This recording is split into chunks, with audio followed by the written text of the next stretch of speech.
Não consigo ir além do teu olhar.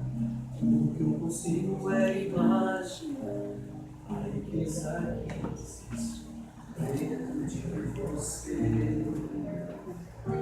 O ouro eu consigo só admirar, mas te olhando eu posso a Deus adorar. Sua alma é um bem que nunca envelhecerá.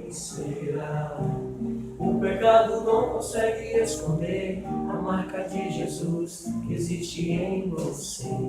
O que você fez ou deixou de fazer não mudou o início, Deus escolheu você. Sua realidade não está naquilo que você possui ou que sabe fazer. Isso é o mistério de Deus com você. Você é o espelho que reflete a imagem do Senhor. Não chore se o mundo ainda não notou. Já é o bastante Deus reconhecer o seu valor. Você é precioso, mais raro que o ouro puro de Ofir. Se você desistiu, Deus não vai desistir.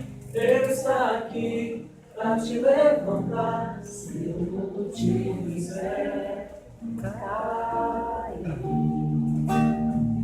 Você é o espelho que reflete a imagem do Senhor. Não chore se o mundo ainda não notou. Já é o bastante Deus reconhecer o seu valor. Você é precioso, mais raro que o ouro puro de Ofir. Se você desistiu, Deus não vai desistir. Ele está aqui para te levantar. Se o mundo te fizer cair. vocês agora.